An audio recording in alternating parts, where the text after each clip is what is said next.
अस्सलामु अलैकुम वरहमत ल्लाहि वबरकातुह। नहमदुहु व नुसल्ली अला रसूलिहिल करीम। मेरे मोहतरम दोस्तों, पहले मैं आपके सामने गुनाह के नुकसानात बयान कर चुका हूँ। उसी सिलसिले को आगे बढ़ाते हुए मैं और फसलें कुछ बयान करूँगा।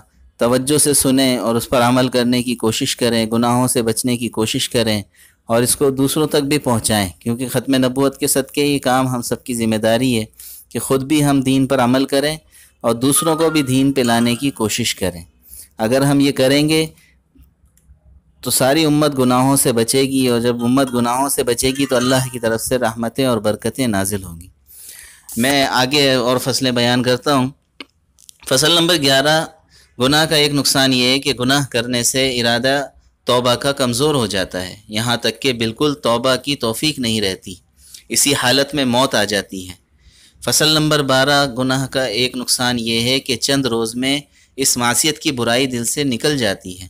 इसको बुरा नहीं समझता, ना इस बात की परवाह होती है कि कोई देख लेगा, बल्कि ख़ुद तफाखुरन इसका ज़िक्र करता है। ऐसा शख्स मुआफ़ी से दूर हो जाता है, जैसा कि हुज़ूर सल्लल्लाहु अलैहि वसल्लम का इरशाद है, जिसका ख़ुलासा मफ़हूम ये है कि सबके लिए माफ़ी की उम्मीद है, मगर जो लोग खुल्लम खुल्ला गुनाह करते हैं, और ये भी खुल्लम खुल्ला ही करने वाला है कि अल्लाह ताला ने तो सत्तारी फरमाई थी, मगर सुबह को ख़ुद अपने को फजीहत करना शुरू किया कि मियाँ फ़लाँ ने हमने फ़लाँ फ़लाँ दिन फ़लाँ फ़लाँ काम किया था।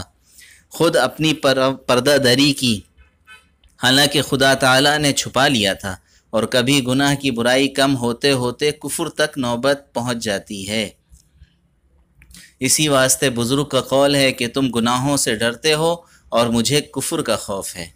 फसल नंबर 13, एक नुकसान गुनाह का ये है कि हर मासियत दुश्मनाने खुदा में से किसी की मीरास है, तो गोया ये शख्स इन मलऊनों का वारिस बनता है। मसलन लवातत कौम लूत अलैहिस्सलाम की मीरास है। कम नापना कम तोलना कौम शुएब अलैहिस्सलाम की मीरास है। उलू व फसाद फ़िरौन और उसकी कौम की मीरास है। तकब्बुर व तजब्बुर कौम हूद अलैहिस्सलाम की, तो ये आसी इन लोगों की वज़ा हैयत बनाए हुए है।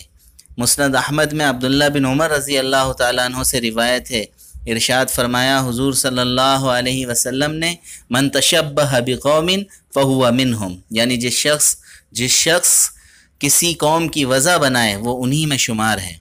फसल नंबर 14, एक गुनाह का एक नुकसान ये है कि गुनाह करने से अल्लाह ताला के नज़दीक ये शख्स बेकदर और ख्वार हो जाता है, और जब खालिक के नज़दीक ख्वार और जलील हो गया, मखलूक में भी इसकी इज़्ज़त नहीं रहती।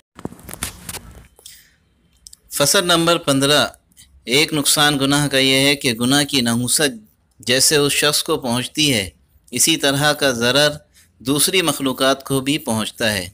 वो सब उस पर लानत करते हैं। गुनाह की सज़ा तो अलग होगी, ये लानत उस पर तरह है। मुजाहिद रहमतुल्लाह अलैह फरमाते हैं कि बहाइम नाफरमानी करने वाले आदमियों पर लानत करते हैं, जबकि कहत सख्त होता है और बारिश रुक जाती है, और कहते हैं कि ये इब्ने आदम के गुनाह की नहुसत है। अल्लाह रब्बुल इज़्ज़त अमल की तौफ़ीक़ अता फ़रमाए।